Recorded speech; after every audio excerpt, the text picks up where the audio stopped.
Would you like to accelerate your career and reach your full potential in just minutes a day? Welcome to the LEADx Show with New York Times best-selling author and Inc. 500 entrepreneur, Kevin Kruse. Welcome to the LEADx Leadership Show, everyone. I am Kevin Kruse. So glad you're here. We are going to help you to stand out and to get ahead. And today on the show, the book you're going to hear about will go down, I believe, as one of the best books of 2018. The author and I talk about the difference between building your network and leveraging it, the balance between being a modest team player, being humble, and being a self-promoter, and the pitfalls of perfectionism, and so much more. But first, if you want to become the leader everyone wants to work for, if you want to become the boss you wish you had yourself, visit leadx.org, check out the LEADx Academy. You can check it out for free for 3 days. Over 200 micro lessons on employee engagement, communication, leadership, and so much more. Our quote of the day: getting past those labels for me, it's pretty much really easy because I define myself. Serena Williams. Now, our guest today is one of the leading voices when it comes to women's leadership. Since the publication of The Female Advantage in 1990, it's still in print, by the way, she has written 5 more books in the field and speaks to audiences all around the world. Her new book is How Women Rise: Break the 12 Habits Holding You Back from Your Next Raise, Promotion, or Job. Our guest is Sally Helgesen. Sally, welcome to the show. Kevin, it's great to be here. Now, we are going to talk about your new book in just a minute. I'm very excited for it. But I always ask our guests the same first question, which is, what leadership advice would you give to a first-time manager? A first-time manager, I would give the leadership advice to, from the very beginning, from the first day, focus on doing an excellent job, but also focus on getting visibility for the work you do and starting to build connections from day one. I think that's really important. And what I notice is that people who decide they're going to keep their head down and just do a great job, that's terrific. And doing a great job is important. Don't get me wrong. But that if you're not also thinking in terms of the visibility, and you're not also building connections that provide you with the visibility and also support, you're going to start to feel isolated and you're not going to be as effective. I love that advice, and I know you expand on that in your new book, which again is How Women Rise: Break the 12 Habits Holding You Back from Your Next Raise, Promotion, or Job. And I wish we had time to go through all 12 habits. Unfortunately, we don't. But why don't you kick us off? Pick one of your favorite habits to talk about and to help people with. Okay, the favorite habit, I've got about 3 of them that are, I think, really fundamental for women. And I want to emphasize, as you said, that I co-authored the book with Marshall Goldsmith, and he's a coach. So what we're able to do is not only describe the 12 behaviors that in our combined many decades of experience are most likely to get in women's ways, but we're also able to provide a real template for dealing with them in an effective and manageable way so that it draws on Marshall's coaching process as well. So I think it's very effective.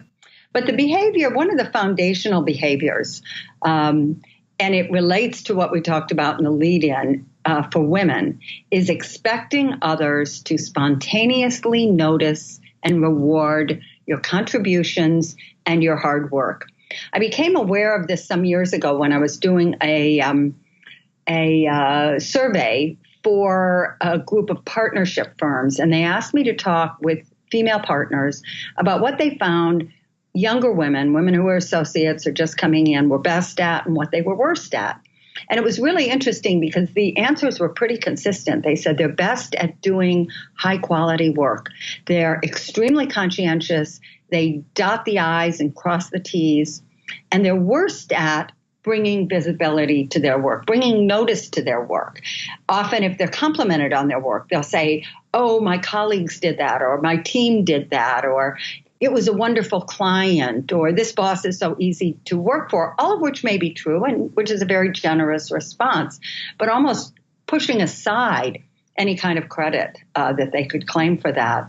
So when I began doing workshops, which I've really done now for the last 30 years for women all over the world about developing leadership skills, I often start by asking, how many of you are good at drawing attention to your achievements? And I get very few who often are. And when I ask them, why do you think you're not good? I get one of two responses. One is what I just said. Well, if I do great work, I think people should notice. Maybe in an ideal world, that's true. It's not true on the planet that most of us live on, particularly given how busy people are today. And the other thing I hear is, if I have to act like that jerk down the hall to get noticed around here, I would rather not be noticed. So that's putting it in a very either-or frame. Either I'm a jerk and a constant self-promoter talking about nothing but myself, or I just hang back and hope people notice. The first is untenable, and the second is pretty ineffective. So finding a way to really get comfortable claiming your achievements and making sure that they're recognized is really key to success. Yeah, and I think, it goes without saying that all of these bad habits, there are plenty of men who may have them as well. They exhibit more highly in women.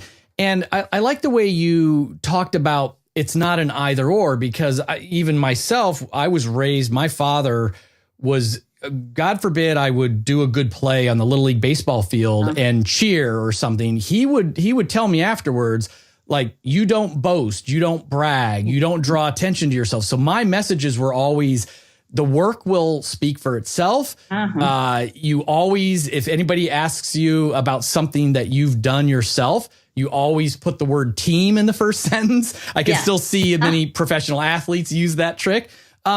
And so it's hard for many of us, I think, to say like, wait, I'm just going to now be a braggart. I'm going to be that person everybody hates. And you're like, it's not an either or. There's a middle ground. There's very much a middle ground. And everybody needs to find that kind of individually in their, in how they interact with people. Let me give you an example of something that was really successful that we talk about in the book. A number of years ago, I was doing a workshop at a technology company out in Silicon Valley. And there was a young woman who was an engineer there. And I was talking about this characteristic, and she said, boy, do I know what you're talking about. She said, a couple months ago, she'd gone away on the retreat for her performance review with her boss. And she said, I've always prided myself on being a really good connector in our organization. She said, and a lot of engineers aren't. She said, so I always thought that was something good. I help people. I get resources to flow. People ask me questions. I know a lot of people in our organization. She'd only been there about 6 years. And when so her boss in his evaluation said she does great work, but she needs to know people in the organization. She said, I went away from that feeling so bad about myself. And like, he doesn't know me. He doesn't value me. Maybe I should leave. Maybe I'm not a good fit here. I'm really going down the rabbit hole. And then she realized after about 2 weeks, she thought, how would he know? I never told him. He doesn't watch my office. He doesn't monitor my email. So she decided to start emailing him once a week, just very quick, say, Jim, here are some of the people I talked to this week, and then just list them. That's all. And after a month, he came up to her and he said, this is so valuable what you're doing. He said, this is information I need to know because I know now who our unit is connecting with. And she thought she'd be wasting his time or that he'd think she was bragging. So she really learned a great lesson. And what she found was that there's a way to do that that's comfortable for you, that's actually informative and helpful to other people. It's a good technique. So practical. And what I love about it is, look, in an ideal world, we would never have to manage up. I mean, our leaders would have one-on-one meetings with us every week and never miss them and know exactly what we were accomplishing and who we were meeting with. But that's not always the real world. And this is a very simple technique, very non-threatening to your boss of saying, okay, hey, end of the week, just wanted to do a check-in. Here's the people I've met with and the things, just wanted to keep you in the loop. Very subtle. And great for the boss, great for the manager, and also becomes almost like a diary, a work diary. I mean, can you imagine how valuable that is when it comes time to do your annual review or to think about areas for growth for the next year, to look back at your own notes week by week? So I love this idea. That's exactly right, Kevin. And this woman who I kept in touch with, Ellen, who went on to real success out there in the Valley, ending up doing some venture work. But she said to me, one of the side benefits of that, she said, was I could go over those emails and I could see all the people I had connected with. Great. She said, and that was a real resource for me. So, it just takes a little imagination and a little practicality. And the other point you bring up is the world of work today is so much not the ideal world. I mean, the advice your father gave you on the skills, that might have been good for the workplace of the 1960s or 70s, when there was plenty of staff and people had plenty of time to talk and communicate and hang out and, watch Jeopardy after work together in somebody's office. We're in a very different world now, and people need their attention drawn because everybody is pressed. Yeah, this is golden stuff. What's another bad habit that we should learn to overcome? Well, I think one of the things that I've often seen with women is putting their job before their career. I was hoping you were going to talk about this one. I love this. This is great. And that is investing too much effort in trying to do as good a job as you can. You get a 96 and your first question is, okay, how can I get 100? Mm-hmm. You don't need to get 100. A 96 is good enough. Again, you need to spend more of your time thinking about, where do I want this job to lead me? Who do I need to connect with, et cetera. One of the things that people often forget is that when you do a stellar job and really become known for that, you often become indispensable to your boss. One of the women profiled in the book who I worked with, she was in financial services up in Boston, and her boss actually said to her, you came up for this job, which is a job in an area she wanted. He said, but I told them I could not afford to lose you. And she said she went away feeling good about that. And then after about a year, she thought, what? Does that mean I'm stuck here forever? And she actually went into when a great posting came up, she went into his office and she said, I will slit my wrist to get this job and I need you to help me. And they moved ahead with it. Often people get stuck in jobs, valuing their job over their career because they feel an excessive loyalty to their boss or to their team. And women especially can spend so much time nurturing their team that they get identified also as internally focused because they're focused on the team rather than focusing on outside. In this book, what we're really talking about, Marshall and I, it's to some degree based on his fundamental insight in his great book, What Got You Here Won't Get You There. One of my favorites. That's one of my favorites. Me too. Sure. That the behaviors that get you to a certain point in your career don't help you later on. And I think this is a particular example of this. Doing a great job and putting your job over your career can be useful in earlier stages of your career. But when you need to be more outward facing, you can really get caught by that. And so it's the typical kind of thing that can get in somebody's way as they're trying to position themselves to really move higher. Yeah, and the reason why I was so excited that you addressed this is, I'm passionate and some of my work is in the area of productivity and time management. And so often I hear from these high achievers who are working crazy long hours every day, often 6 or 7 days a week. And anytime you would suggest that they take time to learn and develop a new skill, to nurture their relationships, their social capital, to spend more time on their physical health or with even their family, or to become mindful and to de-stress. They say there's no time. Like, I have to do all these things and there's all these other things I really should be doing. There's no time.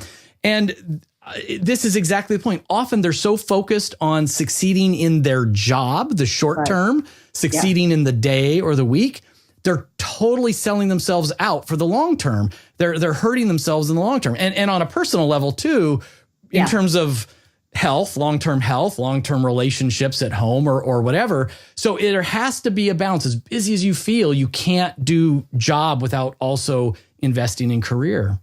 That's true. I mean, it's an unsustainable way of operating in the world, basically. And again, I think given the nature of the technology that we operate with now, it's 24/7. It's programmed literally to exhaust us. It operates at a speed beyond human consciousness. So there is always something more to do. And I think people easily get caught in that. And it's extremely stressful for them. And guess what? It also creates stress for people around them. Yeah, because when you're in this hyper sort of get it done, super productivity mode without cease, people around you, whether it's your family or your coworkers, can experience that as quite stressful. And one of the things that people, and this kind of overlaps the topic that we're talking about, putting your job, valuing your job over your career, it overlaps to some degree with perfectionism, which is another behavior in here, because if you are trying to achieve perfection on everything you're doing, you're going to be remarkably poor at delegating, because in order to delegate, you have to trust. And often people who are overwhelmed are people who think, oh, it's just easier to do it myself. It's easier to do it myself. And one of the things they forget is if you take that approach, you starve the people around you of developmental opportunities. So there are lots of ways in which that's an unhelpful practice. And I think just being really intentional about why am I here? What am I trying to achieve? What is my ultimate purpose in this job and also this career? You want to keep that in mind all the time, and it will give you a benchmark to help you decide where you really want to be investing your time and where you may be over-investing in something that's not going to be helpful. Right. So, Sally, for my audience, I often I tell them, try to get just a little bit better every day or every week. Yeah. It doesn't have to all happen at once. And so I like to challenge them to try something like very practical. So based on your book, what is something that we could actually do today, either for some more self-awareness or like to send that message to our boss? Is there something you want to have us try out? Yeah, I think so. What would be, if we're talking very much about this, putting your job over your career, if you want to stay with that for a minute, I would challenge people to sit down and write out 3 sentences. Why am I doing this job? Where do I want this job to lead, in my life? And then thirdly, who could help me? We have the sort of coaching template that we use in the book is, first of all, starting small. You're exactly right. Being a brand new me Monday morning is not an effective way to move ahead. Start something really small. You're trying to get more concise in your communication. Identify one meeting where you'll be presenting this week and try to think about, how am I going to be more concise? And but the second part of our template is enlist allies. Nothing helps you build relationships better than enlisting other people in trying to get better at what you do. So you're having trouble, you're overwhelmed, and you look at your list and think, I can't think of anything anybody can do for me. You might try asking 3 people who know the project you're working on, trusted coworkers, and say, I'm really overwhelmed to some degree. I may be doing too much. And I'm wondering, if you look at what I'm doing, can you see anything I could delegate here? What are some tricks you've used that have helped you be a better delegator? I've seen you're good at it. Ask somebody who's good at it, not somebody who's going around with their hair on fire all the time, too. And then enlist them into the effort. Get their ideas. Get their, as Marshall would call it, feed forward about what practices you might try in the future.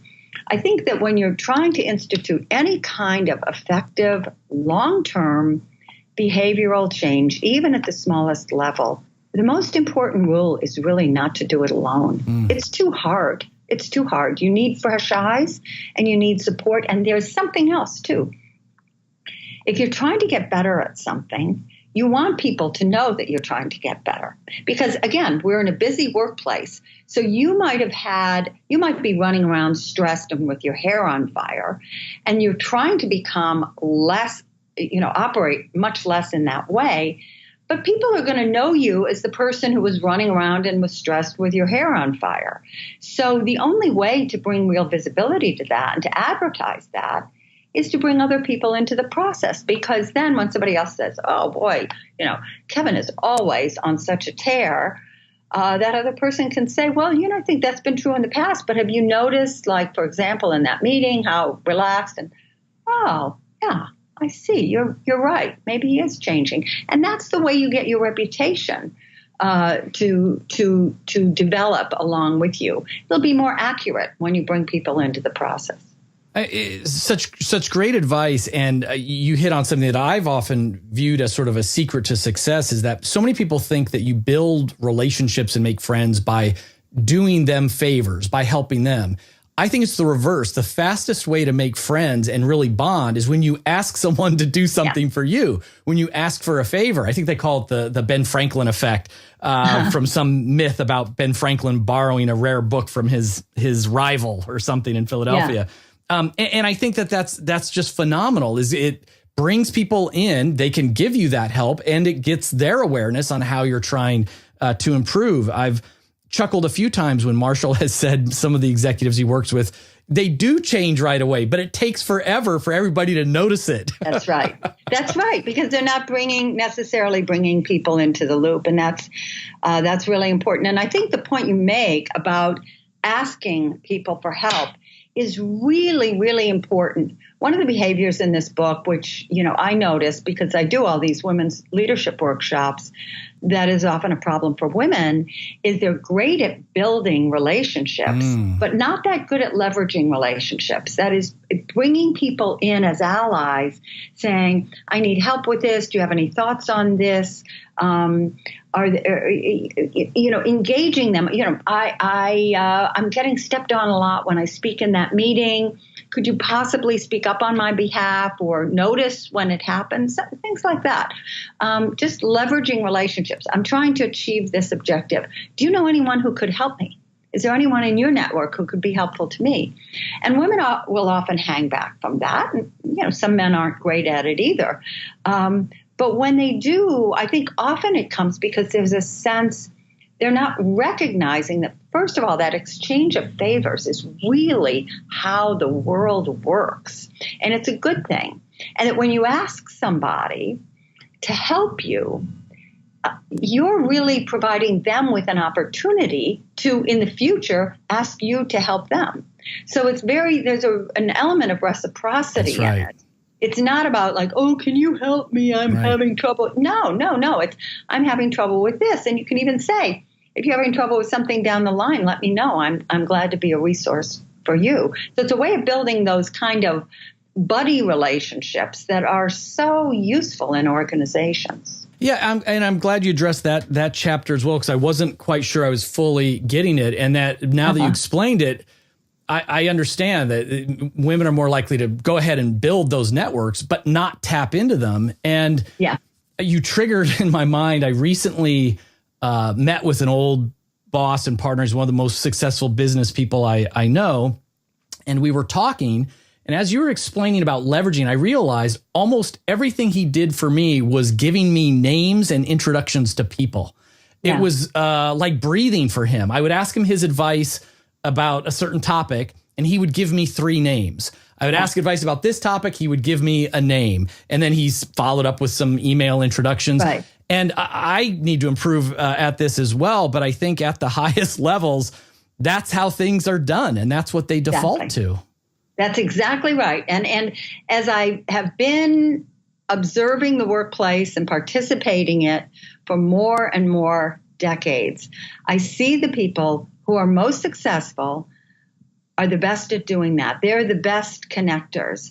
And it's one of the reasons that many of them seem to be less stressed and seem to have time Yes. to answer requests because they're not burying themselves under lots of work trying to prove that they're a wonderful person or a worthy employee. That's right. They're really adding value in a way is very helpful. It also occurs to me that often it's a joke in the New Jersey area. I'm in Philadelphia, but people make fun of the often used thing of, I know a guy who knows a guy. Yeah. Sort of the answer to everything. My 30-year-old car has got a bad muffler. I know a guy who knows a guy. Yeah. You don't do it yourself, but you know a guy who knows a guy. Yeah, exactly.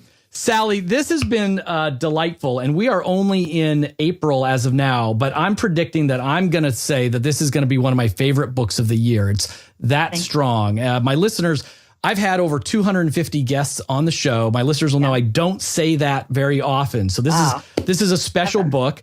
Tell us, how can we find out more about your work and, of course, the new book? Well, the new book is available everywhere, at every online supplier and in every retail store. It's also available in airports. We've got great airport displays. I'm getting photos from all around the country. Nice. People, I was just in Fort Myer and I saw your book, featured. So you can basically get it anywhere, from Amazon and Barnes & Noble, Books A Million, et cetera. And to learn more about me, visit my website, which is sallyhelgesen.com, or Marshall's website, which is Marshall Goldsmith Library, or please connect with us on LinkedIn. Wonderful. We both use that platform and are very responsive in it. That's great, and generous use of your time. We'll make sure to put those links in our show notes. Great. Sally, thanks again for coming on to the LEADx show. Oh, it's been wonderful. Really enjoyed it, Kevin. LEADx Nation, if you like this podcast, I hope you leave a rating or a review on iTunes or Stitcher or wherever you listen. I also hope you'll go to leadx.org, O-R-G, sign up for the 3-day free trial of the LEADx Academy. It's the most affordable and effective online learning, downloadable tools, webinar archive, and executive book summaries for managers, leaders, and those who want to get ahead. It's the best stuff you'll ever see. Remember, leadership is influence. You are always leading. How will you lead today?